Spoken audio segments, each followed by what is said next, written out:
It's time to get nerdy, y'all. A little bit of gaming history for you. Something relevant in gaming and discuss our opinions on it. Should we kick it out of here, or should we kick-start it? This is the part where you, the listeners, try to stump the hosts. I'm not a lawyer. I just play one on a podcast. Ladies and gentlemen, lads and lasses of all ages, welcome to the show. It is Tuesday, November the 5th, 2024, and it's time to get nerdy. Welcome to episode 323 of Two Nerds in a Pod, the nerdiest gaming podcast in the multiverse. I am Mac, and I have my fellow nerd and connoisseur of comedy, Mr. Lam Galuga, also known as Mr. Nice Guy 425, and for the next hour, we're going to distract you from the rest of the world with topics about video gaming as they relate in many different spheres, from gaming news to gaming history, trivia, lawsuits, and everything in between. But first, Mr. Nice Guy, how are you doing, sir? Man, I'm doing awesome. It's funny because I was talking to you before the show about my pool table being in the shot. Normally it's not. But pool is a game that I truly love. We were talking about how you can have so many hobbies. My main hobby right now, Mac, outside of gaming, is that laser tag. And I did go do some more of that tactical laser tag this past weekend and had an absolute blast. Got so good during one of the games that the ref had to kill me because I was dominating the other team too much. And they wanted to balance it out. You know, it's kind of like skill-based matchmaking in real life. Mm-hmm. The overseer just kind of took me out and tried to even things out. Mm-hmm. And how did that make you feel? I was not happy. It was like a 5-on-5 game, and they were trying to do this thing where they had to get a safe open, get the money bags, and then get them back to their base. And I was just sniping them. I had the upgrade. I was using a Viper SMG, which kills pretty quickly. Okay. And I'm a sharpshooter, Mac. What can I say? Just like when I played basketball, I'm a sniper. So I cannot wait for you to teach me the secrets. I'm excited for you to come. When you come out, we'll do like a 2-hour session. Ooh. We'll have a blast. Yeah. Looking forward to But it. other than that, Mac, things are good. I gotta ask you. We talked about pool before the game. Yeah. Of those tabletop home games, which one is your favorite if you had to pick one? Pool, ping pong, ice hockey. Or not ice hockey, table hockey, air hockey. What would you pick, man? I would probably say ping pong. You know, I know what you're talking about. For a little while there, you could like buy them for Christmas and they'd be like a 3-in-1 Right, table. Right? Yeah. I definitely feel like ping pong is the one that, I don't know, maybe I just had more siblings that were willing to play with me for ping pong than anything else. But that just stands out to me as being the pick out of that lineup. Yeah, they're all super fun. I would say ping pong is probably the one I'm the best at. Foosball, a close second. Billiards is just a hangout. It's a hangout game. So Yeah. that's what it is. But what's new with you, man? Oh man, nothing really new with me. I did some woodworking projects over the weekend. That was fun. Also did we did our session 2 with our crew that's learning Dungeons and Dragons. So our second episode, if you will, of D&D 101, and that went pretty well. Looking forward to this upcoming week with round number 3. Nice. That's kind of about it. It was a pretty relaxed weekend, and hoping to have another similarly relaxed weekend this upcoming. No big plans. I've gotten all of the visits, like people coming out to visit or me going to visit other people, I think is pretty well done for the rest of the year. So from here on out, it's, pretty Nice, smooth man. sailing. Well, I got to ask you, and we're not going to get political today, but did you get out and vote? I did. I am living in the state of Oregon, and it is statewide mail-in ballots, so I had submitted mine about 3 weeks ago. So, yeah. I did get out and do my civic duty as well. Excellent. And it was very, very smooth, like surprisingly smooth. Oh, good. In terms of there not being like a huge line and no nonsense, which is, I wasn't expecting nonsense, but I was expecting to wait a while, and I did not have to do that. So shout out to the town in which I live for being well organized. I do have one quick voting story to share. Yeah, I want to hear it. So I think it would have been maybe it was the 2018, and at the time I had actually been running for a city office. I remember this. And I rolled up to the voting, which was in person in this state, and yeah, they were like, "Oh, you don't actually live in the city." I'm just like, "No, I hear what you're saying, but trust me, I live in the city. They would not have put me on the ballot for a city office if I was not in fact someone in the city." So I get what you're saying, and I know it's close. It's like pretty close to the line, but trust me, I'm here. And then I was just like, just look, my name's on the ballot. It would not. You pulled one of those moments where like an entertainer shows up to the venue and they're like, "Do you have ID?" And they're like, "Yeah, that's me on the sign, right?" Yeah, pretty much. So it was definitely interesting. But yeah, it was one of those, certainly felt shenaniganistic. But that's my only voting shenanigan story I have, was being able to roll up and be like, "Do you know who I am?" On that note, I say we stop talking about voting. I say we get to what we do best and hop right up in that gaming news. What do you think about that? I say, Mr. Nice Guy, that I am out of the loop in video gaming, and I would love to be brought up to speed. What is new in video gaming? So much. And thank you for tuning in, everybody, to episode 323 of Two Nerds in the Pod, Election Night Edition. Thank you for being here. Mac, first news story comes from GameSpot.com, written by Darren Bonthuys. I hope I pronounced that correct, Darren. Darren writes, Nintendo has reconfirmed that the Switch successor will be revealed at the end of March 2025. By the end of March 2025, when its current financial year concludes. Company president Shuntaro Furukawa made the announcement during an online press conference on Tuesday following the publication of Nintendo's latest earnings results, saying that announcement plans for the Switch successor have not changed. Mac, there's not too much more to read into this. By the way, welcome, Ishmobile. My question for you is this. When considering purchasing hardware, do you consider how far out the next iteration of that hardware is? So, I think it would be silly to say that it's not a consideration at all, because as we know, particularly with Nintendo, their backwards compatibility with their previous, game consoles doesn't tend to be 100%. And in some cases, it winds up being like 0%, especially when we're talking about like cartridge-based games. Right. Yeah, so I think particularly with Nintendo, I think it's wise to consider when a new one is coming out and letting that inform whether or not you're going to pick up the predecessor, because who knows if it'll work. I think the Nintendo Switch successor, I believe Nintendo has said that they are aiming for backwards compatibility with original Switch games, right? I seem to remember that as well. I'll have to fact check that later, but I believe you're correct. Okay. And that would be the thing that would hold me back. However, I cannot deny that the idea of the shiny new things that a new console would bring would probably cause me to stop. Even if I didn't think backwards compatibility was a thing, if I thought, I'm going to be able to buy the new one by March of 2025, right? You said March?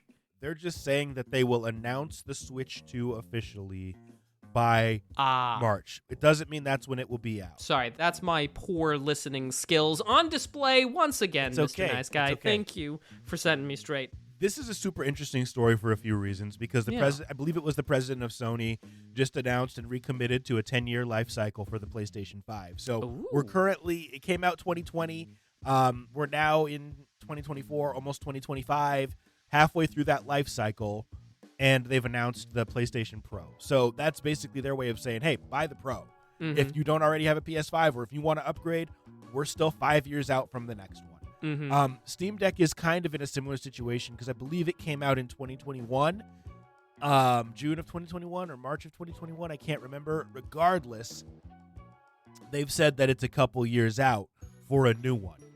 And so part of me as the consumer likes when they give us that signal where they say, hey, if you haven't bought one yet, go ahead and buy one. Mhm. But there's another part of me that has learned over time that I have to ignore all that noise and just buy the stuff that's going to make me happy in the moment. If I had a 10-year-old TV, I don't, but if I did, and I'm looking at a new TV that's going to be better, I'm not going to be worried about what's coming out in 3 months or 6 months.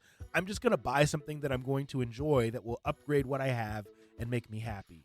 So for people who don't own a Switch, I mean, it's been 7 years, but I wouldn't say don't be deterred by the Switch 2. We were talking about backwards compat. I just Googled it. Like within the past hour, there's actually like 4 or 5 news articles saying that it will be backwards compatible on Kotaku, Nintendo Life, and other places. So, if you could get a Switch for $99 or $100 on Black Friday, $150. Oh yeah. I would say pick it up. You're going to get 6 months of playtime out of it.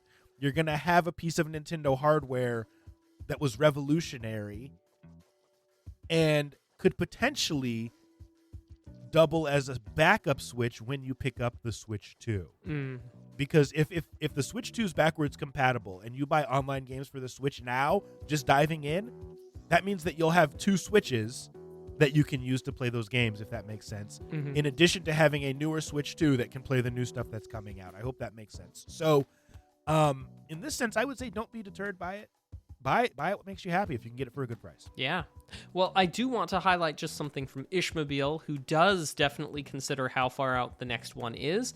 See, he says, if I were buying a console with their long life, doubly so. I would also say not to be deterred by the Switch 2. Just buy a Steam Deck.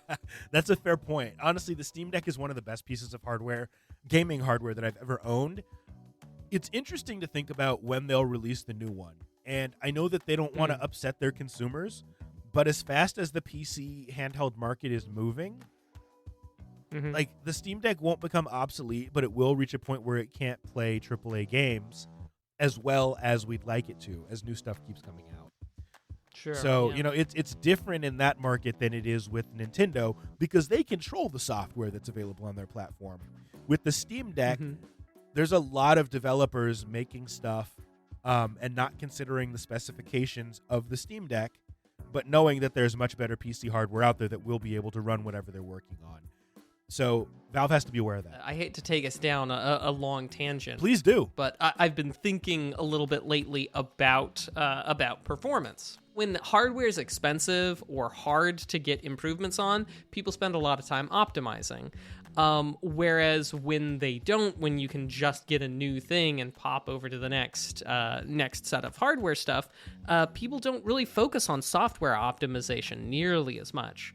And so I can't help but wonder and kind of hope that we would see maybe some more hardware optimization. I feel like in the computer sphere that the hardware revisions aren't making as much leaps and bounds lately. I'm just kind of hoping that helps kind of keep things like the Steam Deck more relevant as people focus more on software optimization and performance optimization instead of just being like, oh, well, we can trust that LOM has the newest, biggest, and best system. Maybe because the newest, biggest, best system isn't quite as big as and best. I don't know. Right. No, it's a fair point. And I mean, we could talk about this longer. Like, this is a dope topic. Ishmobile brings up something interesting in the chat, which is exactly how I feel. He says, I mean, I haven't been willing to buy a Steam Deck OLED, even though I wish it's what I had, because it's just not enough of an upgrade. And for context, I know that Ishmobile owns a Steam Deck, but he's saying he wishes he had the version with the OLED screen, with the longer battery life. It weighs a little bit less. I believe the Wi-Fi is a little bit better as well. But to his point, the Steam Deck came out and they released that OLED version not too long after. In fact, I encouraged a good friend of mine to buy a Steam Deck.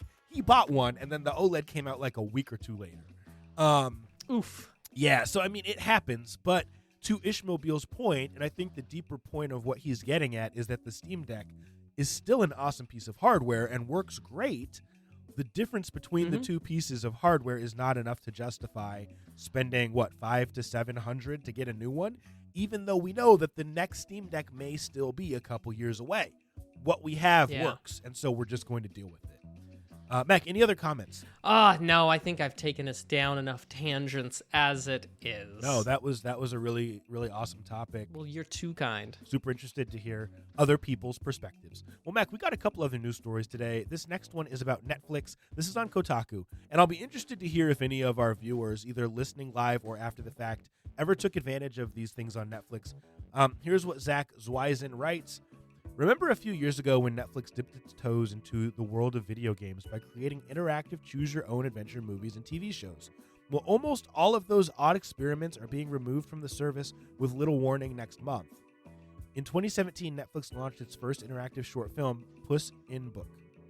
But most people didn't really start paying attention to the streamer's interactive output until 2018's critically panned Black Mirror special, Bandersnatch.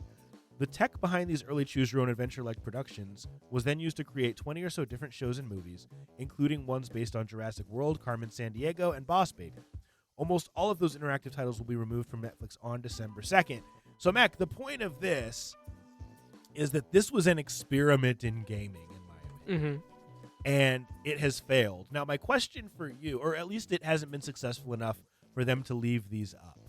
Mac, number one, did you ever try any of these? And do you think that there is a market for this type of content, despite the fact that it did not work out for Netflix? I did not try any of them. Not a single one. As a matter of fact, I only knew that Bandersnatch of those. I was... honestly, when people were talking about interactive content from Netflix, I didn't think of Bandersnatch or things like that. What I thought of was like there are some honest-to-goodness mobile games that you can play inside of your Netflix. 100%. Yeah. You know, whatever. And that's 100% what I would have thought if you had been like, oh, well, you know, Netflix interactives, as you were saying it, until you started listening. I'm just like, oh, well, I mean, they're stopping the Netflix gaming. That's interesting. But no, I think I'm just not adopting a broad enough view. It does sound... I mean, what is a video game? Right, exactly. That counts. Even an interactive choose-your-own-adventure is definitely pretty darn in that vein. What do you think? Future for this type of content? At least not on Netflix, clearly. I feel like this is a sad case of content that is going to be lost. I don't expect that this is the kind of stuff that any of us... I mean, obviously, Netflix is a streaming service, and so they've decided to discontinue this part of their service. None of us have ever had the data for this interactive experience on our hard drives. I am concerned about, like, you know, what happens to Bandersnatch? What happens to the Carmen Sandiego thing? Where does it go? Bandersnatch is one of the 4 that's going to stay. Okay. But, I didn't realize this till I just read a little further. Unbreakable Kimmy Schmidt apparently has an interactive one, and I think that's a hilarious show, so that could be kind of fun. I guess here's what I would say. I could go either way with if this has a future or not. I've never really tried any of these. But the reason I'm on the fence about the future is because, first of all, this already exists. And it exists in the form of point-and-click adventures like Telltale's The Walking Dead and other things like that, which are effectively choose-your-own-adventure games. Yeah. In order for this to work on a streaming service, or let me back up, in order for this to work with real actors and actresses playing out the scenes, it has to be done by someone or a service that has a big enough budget to do it. And if Netflix is not doing it, I don't know who will. You think about the amount of time that it takes to produce a show, the amount of money, resources, et cetera, et cetera. It has to be done by a behemoth. And then to have the actors and actresses also record, okay, if they say they want to go left, then here, you need to act out this scene. If they say they want to go right, you got to do this. And then it also has to be an IP that has a big enough following that people are interested in it. I would say Unbreakable Kimmy Schmidt probably is. Black Mirror, probably. But the exact quote from Netflix here is that it says the technology has served its purpose, but is now limiting as we focus on technological efforts in other areas. This is what a spokesperson said. So I think that this is dead, unfortunately, but I think from an interest standpoint, I think that people want this type of content, and I think that it'd be fun with my kids to be able to play some of their favorite IPs in this choose your own adventure format. So we'll see what happens. Yeah, we'll definitely see. I hope it doesn't disappear forever. Yeah, me too. Well, Mac, we are about out of time for news, but I do have to give a shout out to, real quick, on GameSpot.com, written by Land Pitts, the last 3DS online player has final stand as system goes dark.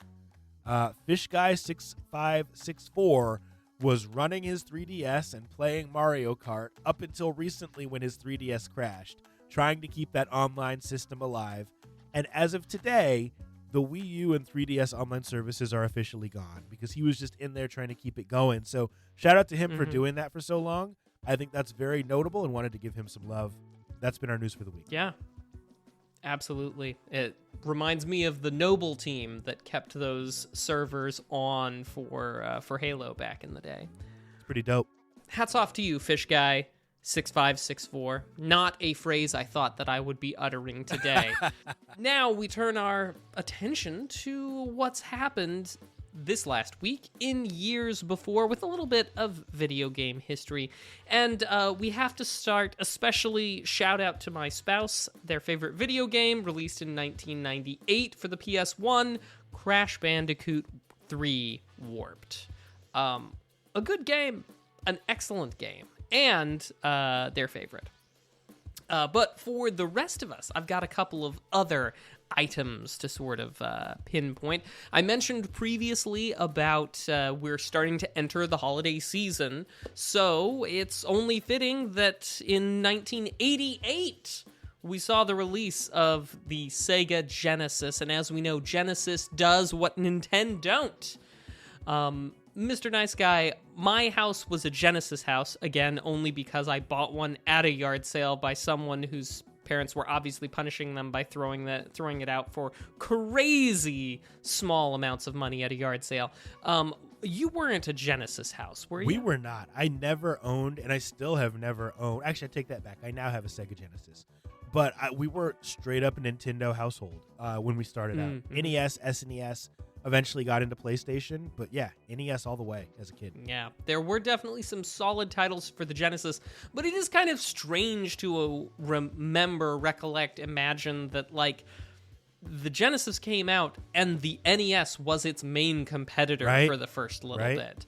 You know, obviously because of, I don't know, marketing and other things, we very much pit the Genesis versus the Super Nintendo. But, like, at launch, it was the 16-bit versus the 8-bit era, and Nintendo was lagging behind the Genesis for those first little while.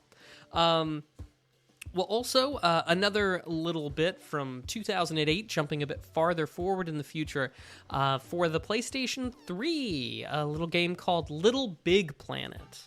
Now, Little Big Planet, not my game per se, but I know it is well loved, beloved, and we have talked about it several times in history and gaming news over the past couple of times, worth spotlighting. But I do have two specific ones. One is a bit more of a recommendation, a sort of, shall we say, hidden gem, if you will, of the Sega Genesis. So, Mr. Nice Guy, now that you've got one, I recommend you give this one a shot if you can. In 1992, the release of Landstalker on the Sega Genesis. Ooh, tell me more. Hidden gem, but the game is entirely done in isometric. There was a Nintendo game, an NES game that tried this called Solstice. That was kind of difficult to handle, but very much has a lot of similar things. It handles a lot like Link to the Past, except for instead of a top-down view like you get in Link to the Past, it's that isometric, everything is angled, you know. I'm trying, what are some other isometric games? Obviously Final Fantasy Tactics, one that I particularly love, and a lot of those tactics games tend to be in isometric view, but this one definitely action-adventure. You've got pretty straightforward movements that you unlock right from the beginning with, you know, swinging swinging your sword, jumping around, picking up objects and moving them in order to platform your way around. And really, in a lot of ways, it's a game that I think really nailed the isometric viewpoint as a interface format for video games. It had a few spiritual successor games later in like Alundra for the PS1 and so on, and even actually had a spin-off game for the Super Nintendo that I think was only ever just released in Japan. But anyway, getting too far afield. It is, I think, a hidden gem on the Sega Genesis, a game that's really fantastic, worth playing. But you probably new to you. I'll have to check it out. Biggest thing happens to be in 1972. Yes, we're going all the way back to the 70s, right? With Pong, many people's first introduction to video game. Older than you, older than me, and arguably the start of the video game era. And in this week in 72 is when Atari started really shipping out these arcade cabinets. Because how they did it is that they started putting out prototype Pong cabinets, just one or two here or there, as early as August. But it was so successful that you've probably heard that early video game cabinets of Pong malfunctioned because the quarters, because you were popping in quarters, Sure. that the coin mechanisms would just be overflowing. They could not empty the change fast enough for people, and they would fill up and break, and that would put these Pong arcade cabinets on the fritz. And interestingly, while they had those few Pong cabinets out there, they also really, really struggled to get people to help them construct new cabinets. And so it wasn't until they had several months worth of essentially build up of people coming in, putting the arcade cabinets together for them in their offices, that they had the sort of volume stocked up that they could start shipping units. And so at the beginning of November in 72 is when they finally had that and started shipping that. So depending upon where you want to put the start date of video gaming, it could be this week in 1972. And I think that that's definitely something to begin it. What started the video game age? I think Pong is as close to a starting point as you can. And that's this week. Shout out to Ralph in the chat. He says Pong was the first video game I played in 1988. Excellent. As the Genesis was launching, you were playing Pong. Woo! Love it, love it, love it. That has been some video game history for us today. Nice.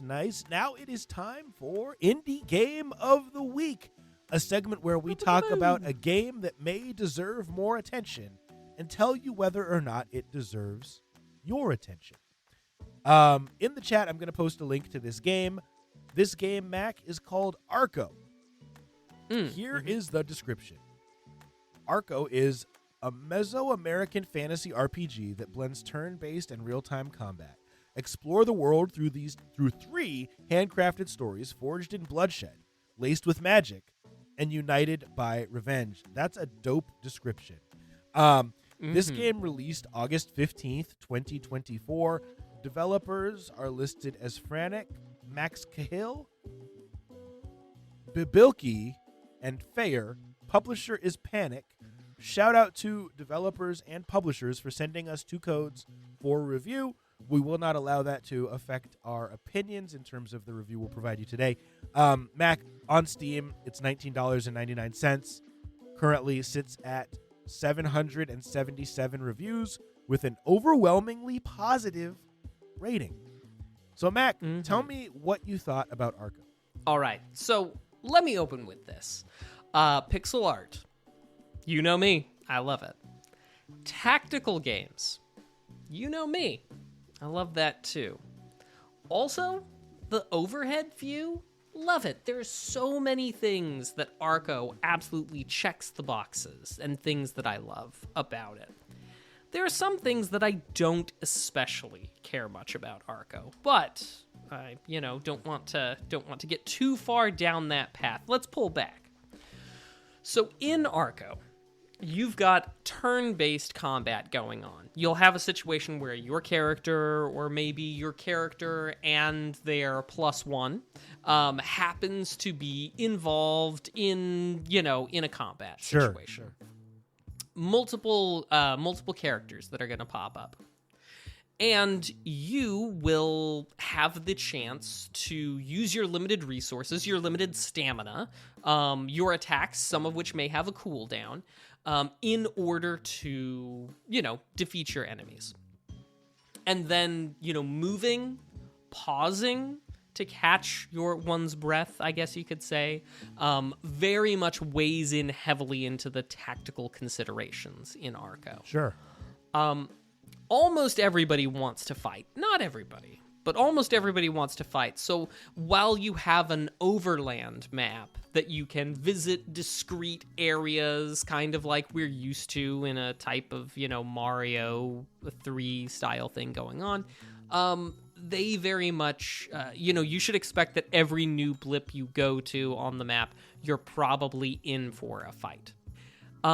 It also says there's some real-time combat, and that's definitely true because normally you have just as much time as you want to pause, to plan your stuff. However, there happens to be a ghost that'll pop up, and it's supposed to be, mechanically, it's supposed to be like your past misdeeds or sins, if you prefer it, that's haunting you. And when you are paused and making your selection, that's when the ghost shows up and starts coming for you. And it will attack you if it gets to you. So there's this sort of time pressure that gets put on you as time goes on.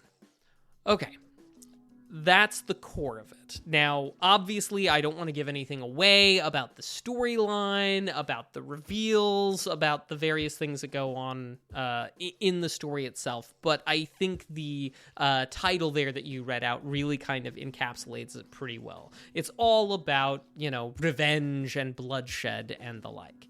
But what's rough about the game is that you have a certain number of skills that you can use in combat. Limited number of skill slots, if you will.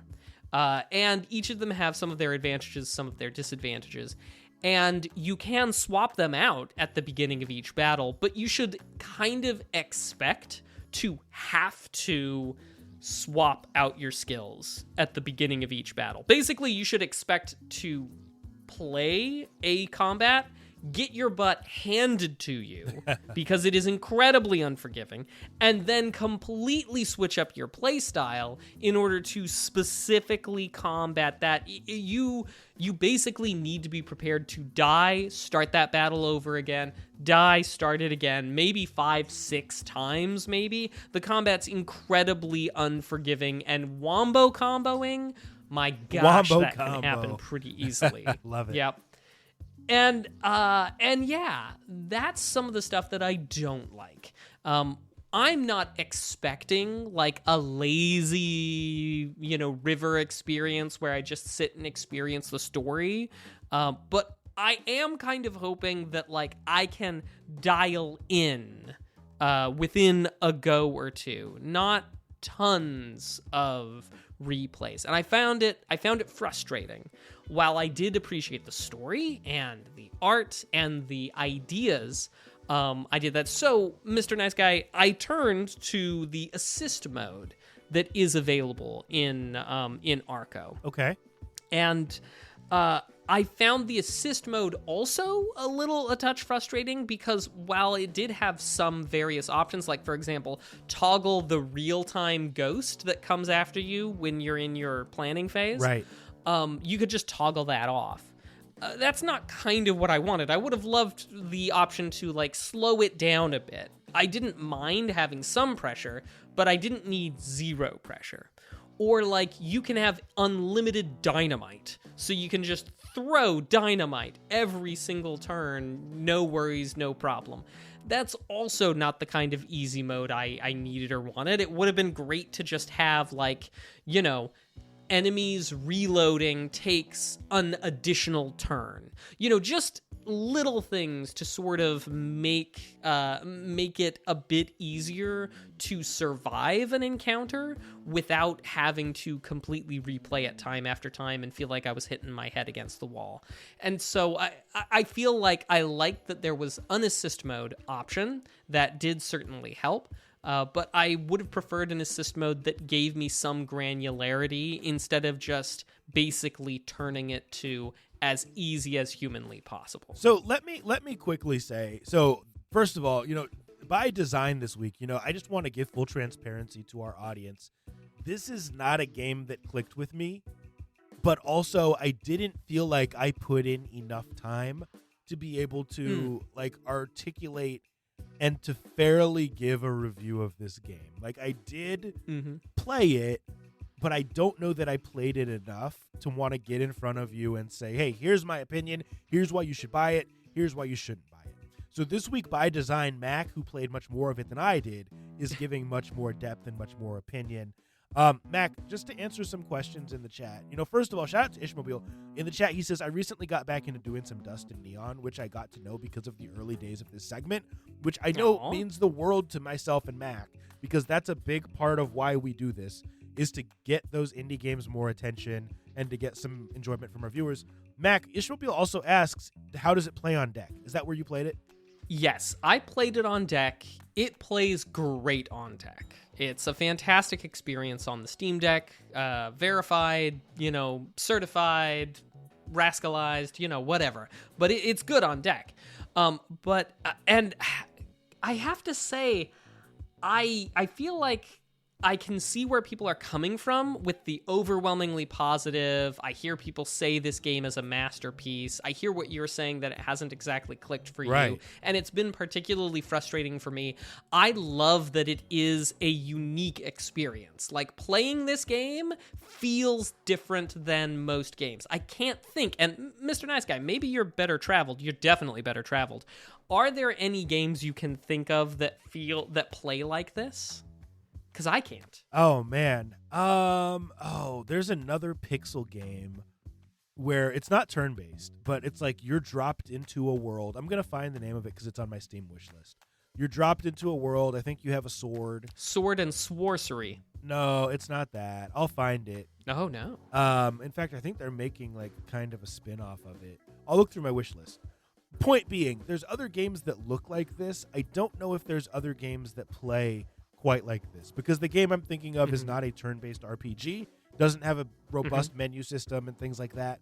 So really, I can't think of one. Yeah, I can't either. And I love that this struck out, tried to do something different. I feel like it's got the bones there, but there are just little things that can be improved. And I think if you want to make something punishingly hard, and you implement I like the story. I want to know how it ends. I want to see these characters succeed. I don't want to beat my head against a rock. I do want to be challenged, but I also want the ability to maybe tone that challenge down a little bit. And I felt like the assist mode was, just like, okay, now just make it incredibly easy and trivialize everything. That's not what I want. I want a challenge. I want to grow. I want to learn in the game. I don't want it to be I don't want it to be basically a cheat code. And I think that the game should have a little bit more granularity in its ability to select your difficulty in this way. And I think, while maybe it might not be for everybody, I do think it's close to being a masterpiece, but I think there's still some work that needs to be done for it, frankly. I'm blown away by the fact that this has such overwhelmingly positive reviews. No disrespect. Just based on what I played, I was not expecting, because I played it before I even looked at the reviews. I was not expecting that much hype for this game.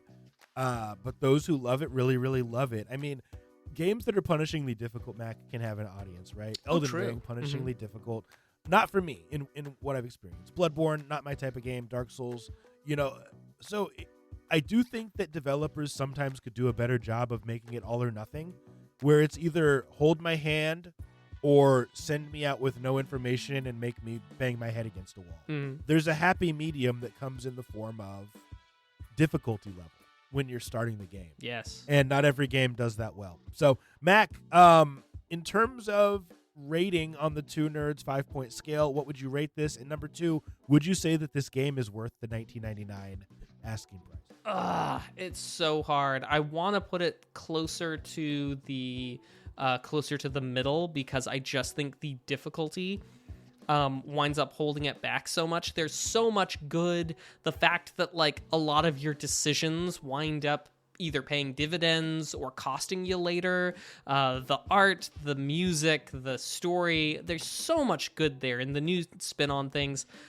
But I think it's really, really hampered. 3.5 out of 5, just because I want to give it more, but like, yeah, it's the difficulty. That's the big problem for me. And I don't want it to be trivial. I want it to be a challenge, but I don't want it to be, I turned on this assist mode after losing the same battle 8 times in a row and was just like, that was too much. That was too much for me. So is it worth $20? Absolutely. Absolutely. I love what I've been able to play so far, but I just need I need slightly easier. Give me a Mac mode. It's just not quite trivial. Fair enough, and worth the $20. I don't know if you answered that. Yeah, worth the $20. Nice. I would say. Okay, yeah. Sweet. And that has been Indie Game of the Week.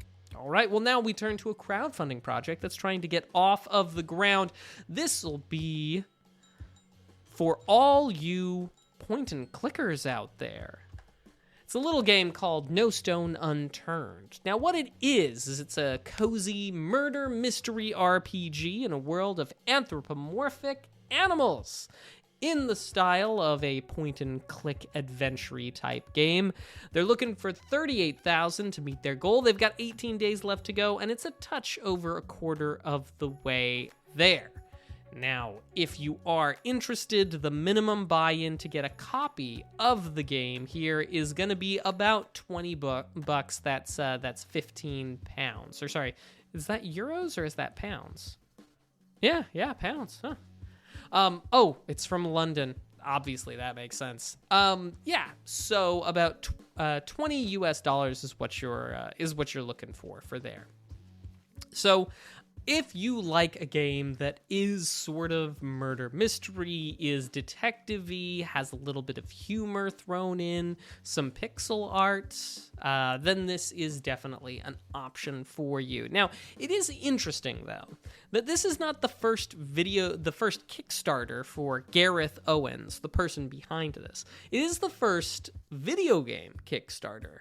Now, his previous Kickstarter, which kickstarted just last month, was actually a comic, like a print comic for the characters, and not quite the exact story, but something in the same vein for this. So it really kind of feels like the comic, which was successful, and in the Kickstarter scheme of things, it seems like the Kickstarter for the comic kind of is a feed into the video game, which is an interesting tactic. We'll see if it pays out for him. And yeah. So, Mr. Nice Guy, you've had a chance to take a look. As you know, Mr. Nice Guy does not see these beforehand. We spring it on him fresh in the night. What you thinking? So what's really interesting about this, number one, is that in terms of the art style, it appears to be somewhat similar to the game that we just reviewed, at least at first glance. And now as I'm looking more and more at the video, maybe that isn't true. Maybe it's a little bit more detailed. But there's some parts that definitely look similar to the game we just talked about. This gives me like a Dave the Diver vibe, which is one of the game that has been on my want to play list for a while. Because just as I'm watching the video, it seems like they incorporate many different game, or at least a couple different game genres in the form of mini games, which I think is an absolutely brilliant way to keep your audience engaged. Yes, your game may be a X genre, But if you can somehow incorporate exploration, and you can incorporate A rhythm mini game that requires a rhythm, exactly. That's the word I was looking for, dude. We're on the same page. That's the type of thing that makes an okay game an excellent game. And that's what I'm seeing here. Now, I don't know if the story is going to be good. I don't know anything other than what I've seen. But another thing I do know is that this game is set to release in December, which is brilliant. And even though this may not be the type of game I'd usually be into, they're doing it right here. I like it. It does certainly look that way. And on the subject of doing it right, near the top, there happens to be a big image showing the fox cutting his teeth, if you will, on a Steam logo that says "Play the demo" out on Steam now, which, in my opinion, is absolutely doing it right with respect to Kickstarters. But anyway.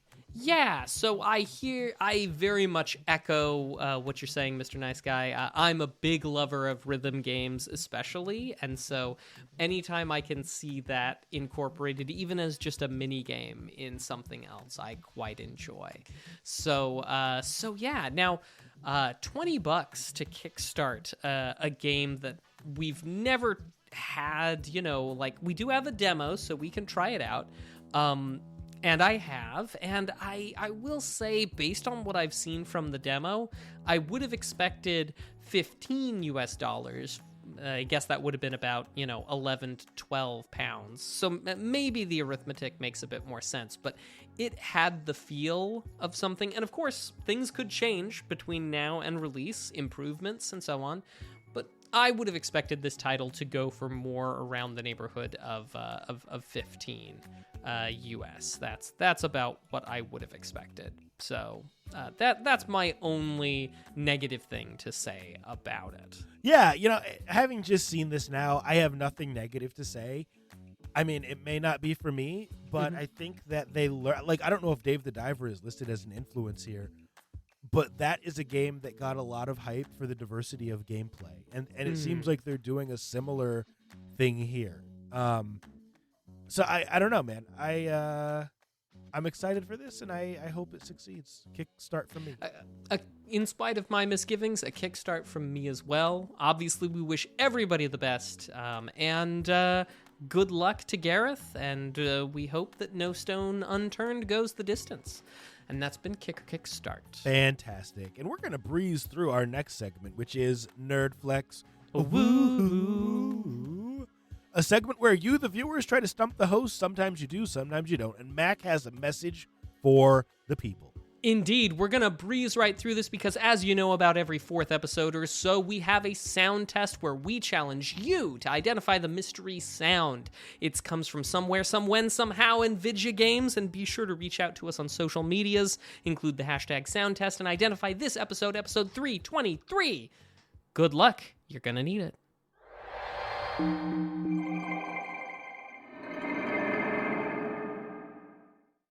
Good luck to y'all. All right, perfect. So we got a couple questions here on our test bank of randomly generated questions. Mac, here's the first one. It's going retro. FPS question. In GoldenEye, Bond's famous Walther PPK is known as what? Bond's famous Walther PPK is known as what?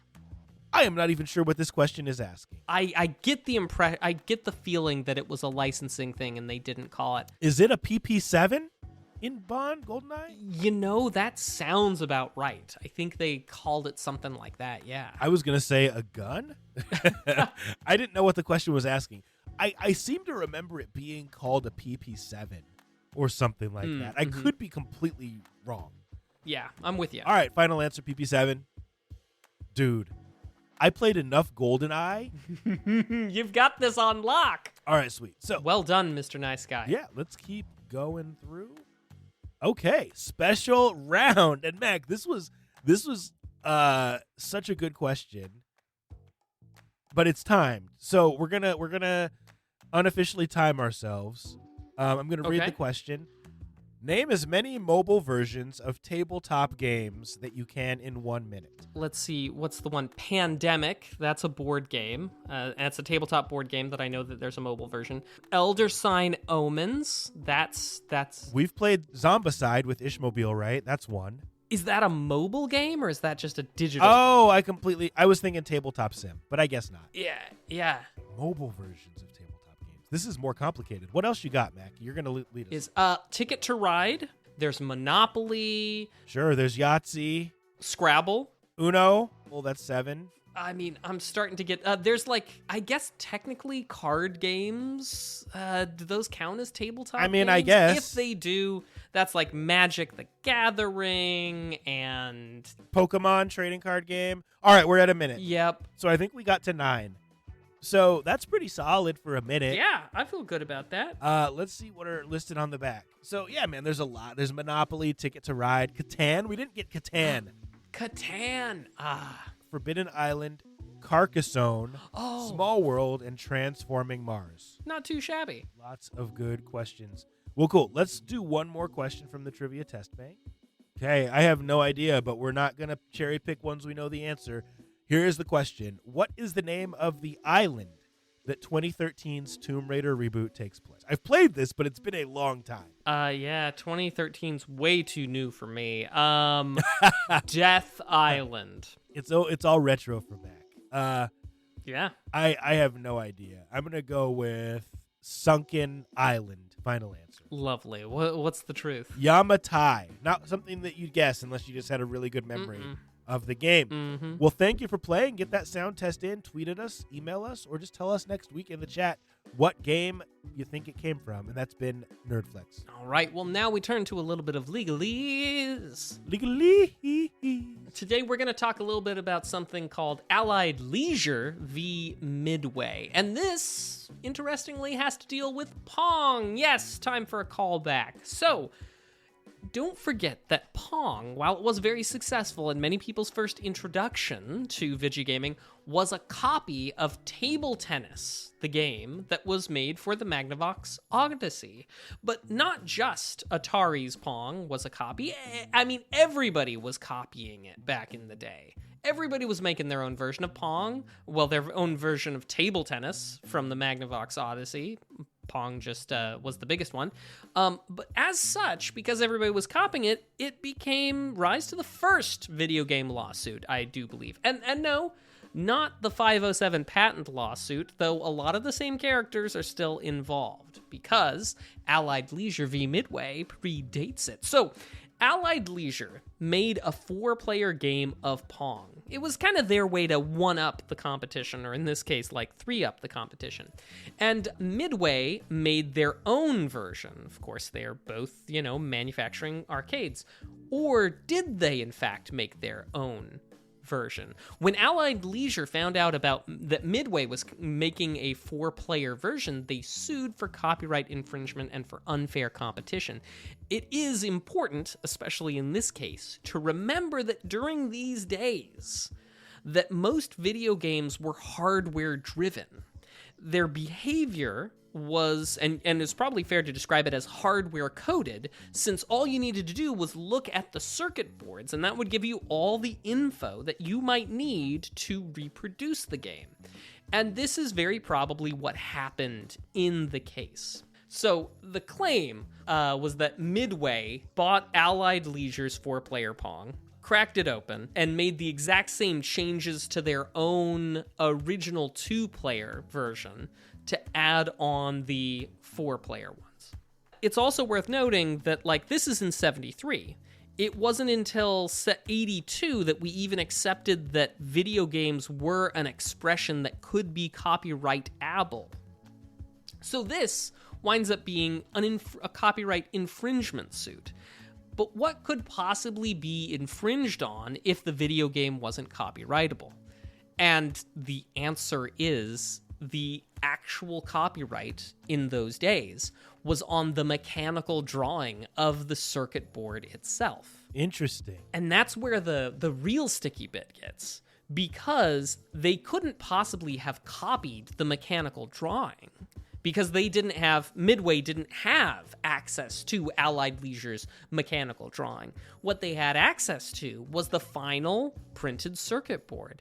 And at the time, this was a bit of an open question, which is why the parties settled in 1974 before a judgment could be reached. As we know, Mac hates settlements because we don't know who got what they agreed to for how much or anything like that. But this is why Allied Leisure v. Midway is not cited as the first video game lawsuit.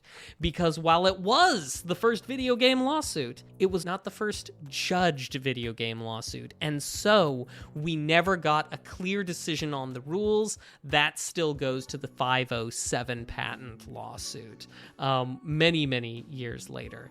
But anyway, that is some Pong, some history, some legalese, all rolled into one. Love it. Well, thank you for tuning in, everybody, to episode number, what is this?